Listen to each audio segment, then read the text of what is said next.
The mansion of Sister Wives star Robyn Brown catches fire. The gift from Kody Brown has terrible effects.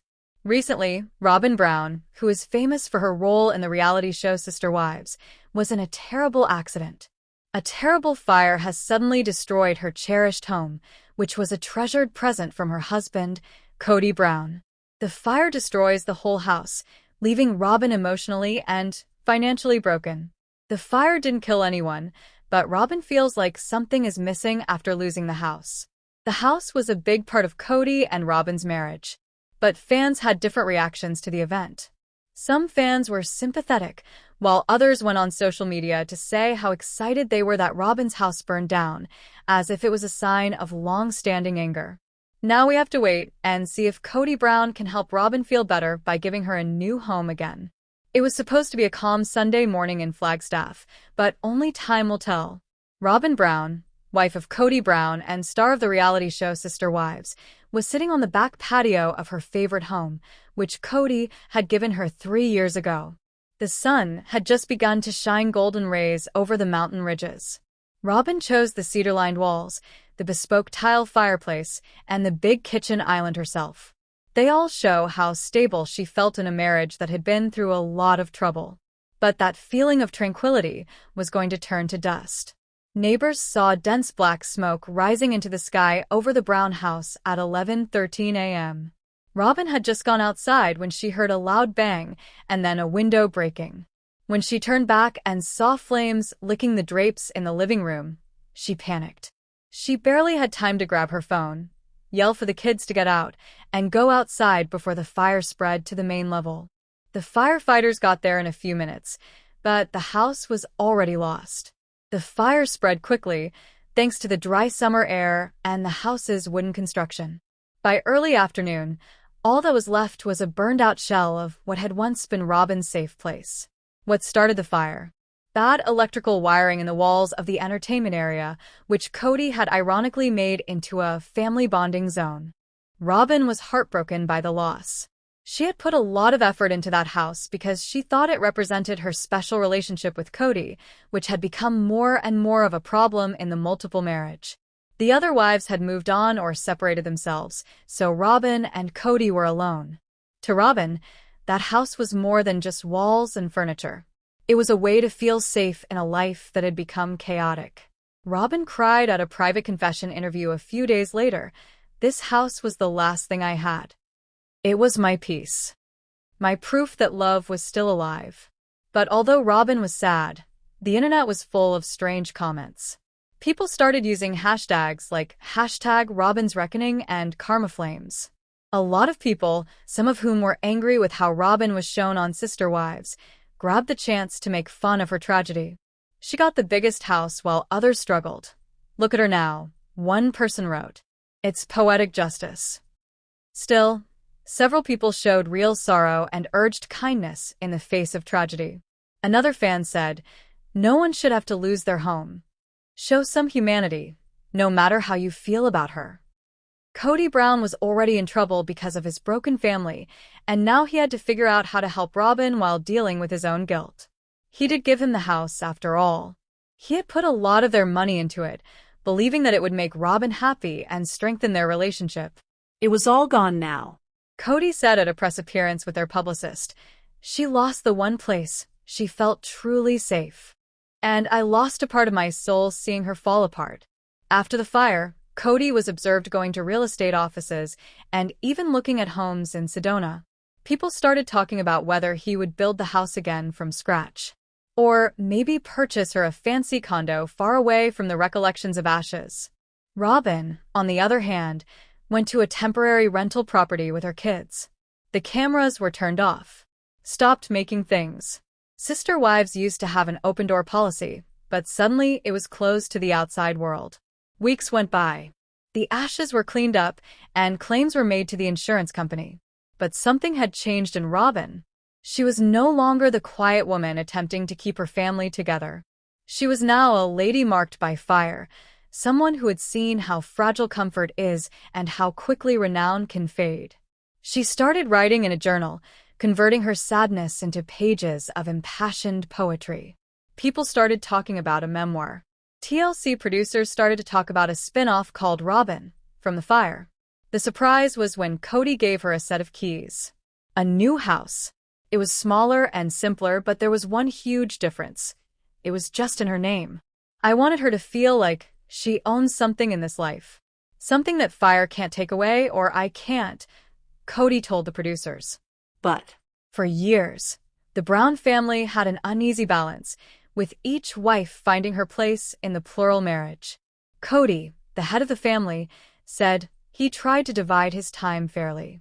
But as time went on, things started to fall apart, and one friendship gradually became the most important thing in his life. Robyn was the one. At first, no one saw it. Kody would stay at Robyn's house for an extra night, saying that one of the kids was sick or that Robyn needed his help with something. After that, the emergencies happened more and more. At family gatherings, Janelle, Christine, and Mary would look at each other and know that Robyn appeared to glow a little more when Kody was there. He was always there. It wasn't only showing favoritism in an emotional way anymore. Kody started to miss important events in the lives of his other children. He didn't go with Janelle and Hunter to college, since he had agreed to take Robyn to Sedona for the weekend. He got to Truly's dance recital late with Christine and gave a weak excuse about traffic, even though everyone knew he had been shopping for furniture with Robyn. Mary, who was already distant, was now entirely alone. She spent most nights alone looking at pictures of happier times. The women tried to talk to Kody, but every time they did, they got into a fight. Kody yelled once during a difficult family meeting, "I can't be everywhere at once. I'm doing my best." Christine got up. "Your best used to mean you cared about all of us. Now it means doing what Robyn wants." Robyn didn't say anything, and her eyes were downcast. She didn't defend herself or say she was sorry. But she told Kody in private that she despised being blamed. "I didn't ask for this, Kody," she whispered one night, but she didn't tell him to leave. Weeks stretched into months. Janelle ultimately left, choosing peace over pretending everything was fine. Christine followed soon after, moving to Utah with her kids and beginning over. Mary was the last to leave. She left softly, heartbroken yet numb. Kody often sat on the porch of their Flagstaff house, where it was quiet, with only Robyn in his life. The house was big, magnificent, and free of the tumult that had been a part of his multiple marriages. He told himself he had chosen love, but deep inside, he knew he had made a choice that was easy. Robyn, who was always there for him, had become his whole world, but he had to give up his whole family. Kody pulled up his phone one night and looked through old pictures. There were pictures of a picnic with Christine, game night with Janelle's kids, and a rare time when he and Mary laughed together. He had lost more than just wives. He had lost parts of himself. Robyn came out and sat next to him. "Do you wish you hadn't done it?" she asked softly. Kody didn't say anything immediately away. He stared at her and then at the sun, which was going down. Finally, he remarked, "I'm sorry for how it happened." He recognized the truth in the silence that followed. Sometimes, loving one person too much might mean not loving the others sufficiently. but The sun was just starting to rise over the red granite cliffs of Moab, Utah, and it made the desert look soft and golden. It was a meaningful morning that marked the start of a new chapter in Kody Brown's life. Christine was now ready to take a bold, beautiful step forward after years of grief, emotional problems, and personal growth after her breakup with Kody Brown. She was getting married again. Christine stood in front of a full-length mirror in a rustic cottage with her daughters, Aspen, Michaelty, Isabelle, Truly, and her new daughter-in-law, Audrey, who was there to help her. Christine wore a flowing white gown with soft lace and intricate embroidery. Her eyes shined with happiness, calm, and confidence. This wasn't the Christine who used to have to fight for love or approval. This woman had found herself again, loved herself, and now had a partner who loved her the same way, without any conditions. Matthew Jameson was a kind-hearted business owner and outdoorsman from Flagstaff, Arizona. Christine had met him at a charity event in their community a year earlier. They had hit it off because they both loved family, nature, and real relationships. Matthew didn't enjoy spectacular presentations or elaborate plans like Kody did. He believed in love between two people, respect for each other, and equal cooperation. Christine had wanted this for her whole adult life.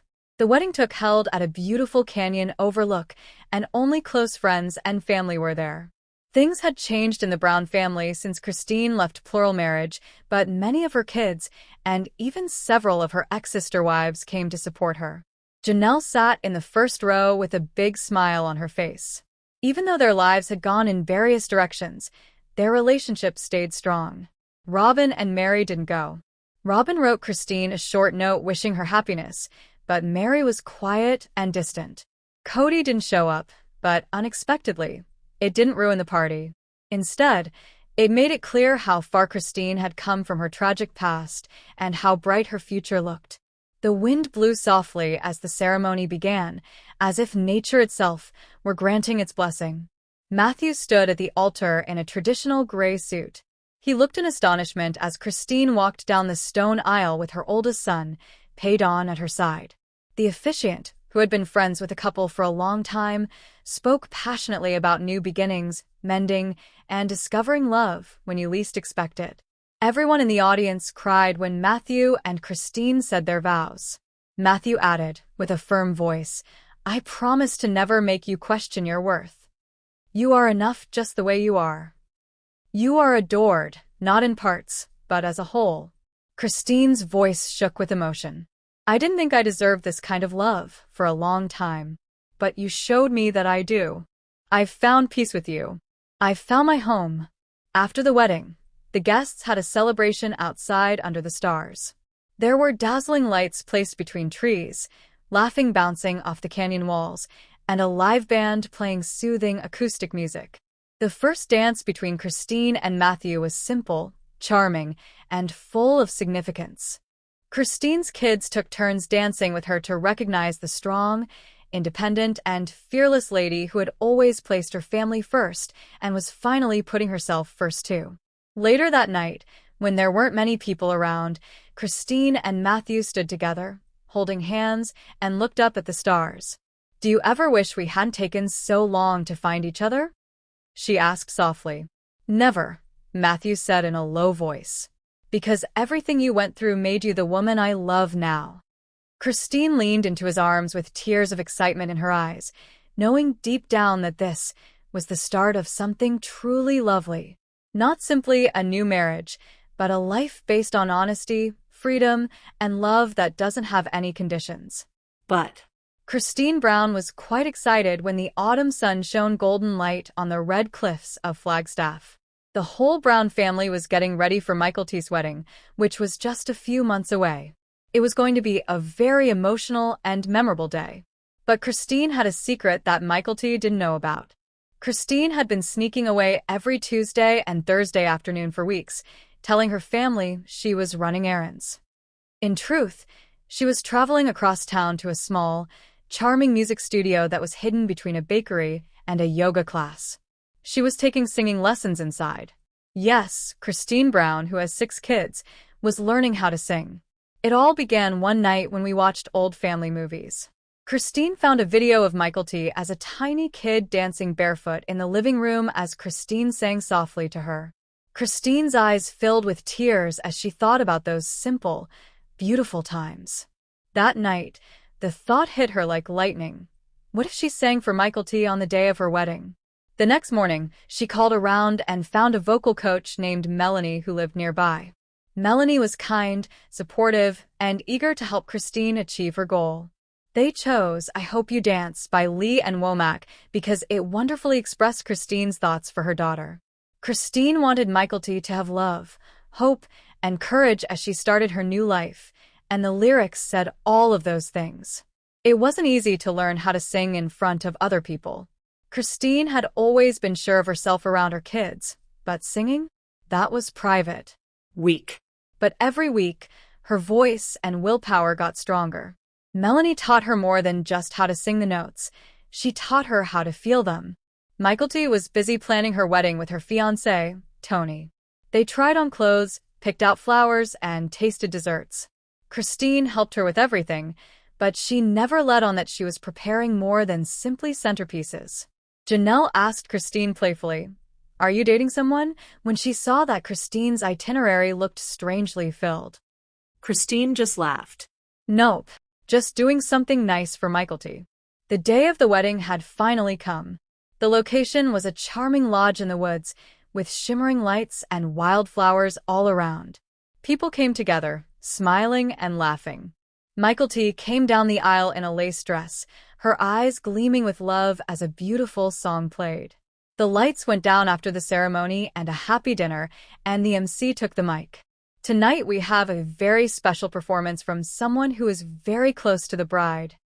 Christine climbed onto the small platform, her hands shaking and her pulse racing. Michael looked shocked, with her mouth slightly open. Christine took a deep breath and started to sing when the music started. Her voice wasn't perfect, but it was warm and full of feeling. Love was in every syllable. Tears ran down Michael's cheeks as Christine sang. Tony took her hand. Robyn, who was sitting next to Kody, even softly wiped her eyes. Janelle stood in the back, proud and with tears in her eyes. People clapped after the song was over, but Michael's hug meant the most. "Mom, I had no idea. That was lovely. It's everything I want for you," Christine whispered. Christine knew she had given her daughter more than a song that night.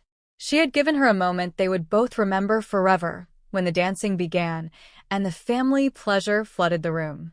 But it was intended to be a fun, light-hearted night, a sister-wives family game night that evolved into a talent show.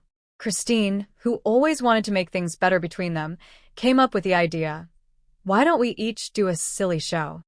Like battles of lip sync. We can make it look like the 1970s. All disco glitz." Robyn had been unsure, and her eyebrows were furrowed. "Are we sure that's a good idea?" But Kody, strangely full of energy, clapped his hands.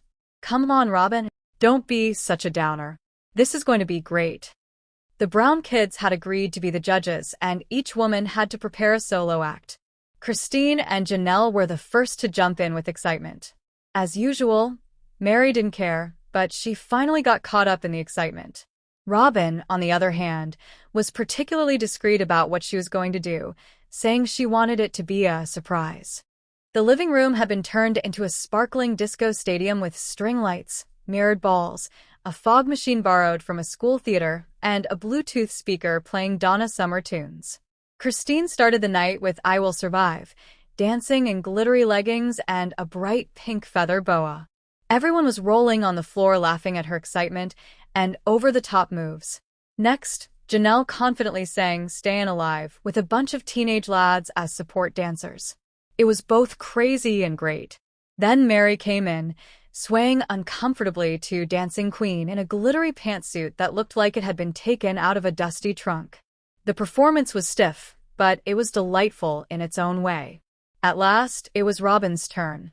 She came out of the hallway wearing a tight metallic jumpsuit, huge sunglasses, and a huge afro wig that almost covered her head. The first chords of "Hot Stuff" started to play, and then, to everyone's surprise, Kody sprung out from behind the couch wearing matching disco clothes. The room was full of gasps and giggles.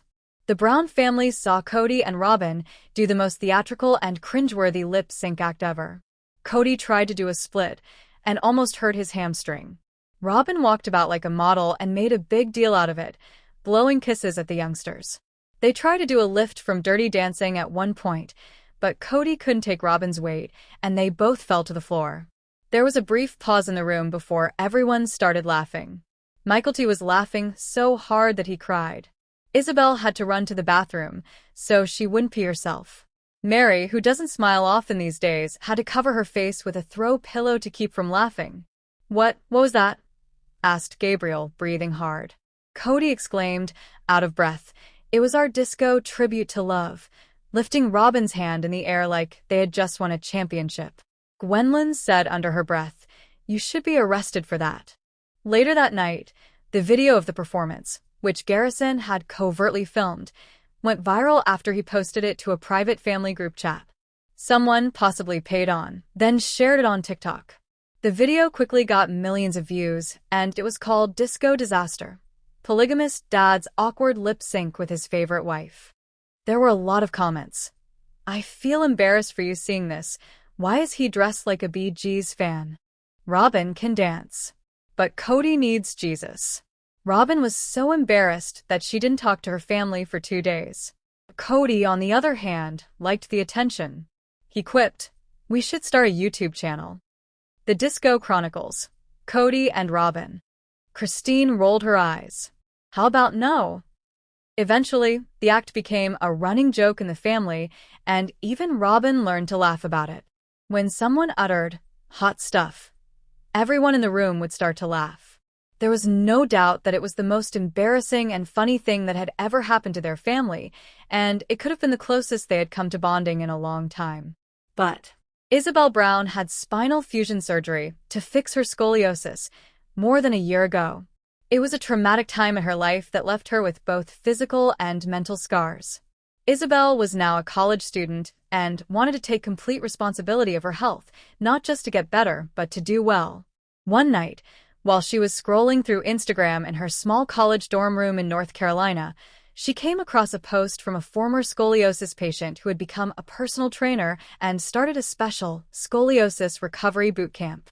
The camp, which took place in Arizona, was a 6-week program that used personalized fitness, physical therapy, mindfulness training, and community support to help scoliosis patients regain their strength, flexibility, and confidence. Isabelle's eyes brightened up. A change happened inside her. She understood right away that this was the next thing she had to do. She picked up her phone and contacted Christine, her mom. "Mom, I think I found something. It's a boot camp for people with scoliosis. I want to go." Christine's heart soared with pride.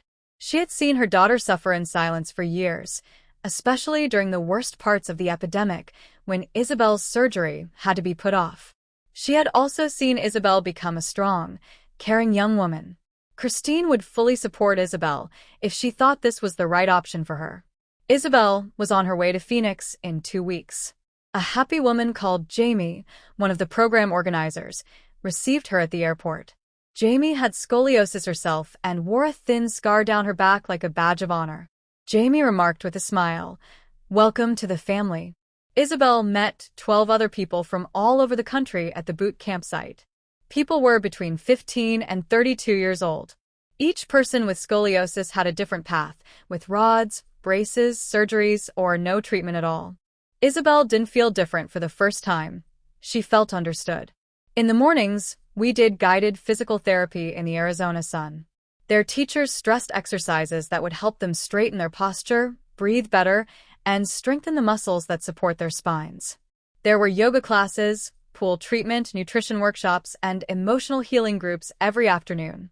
Isabelle started to talk about things she had never completely addressed out loud in those healing circles.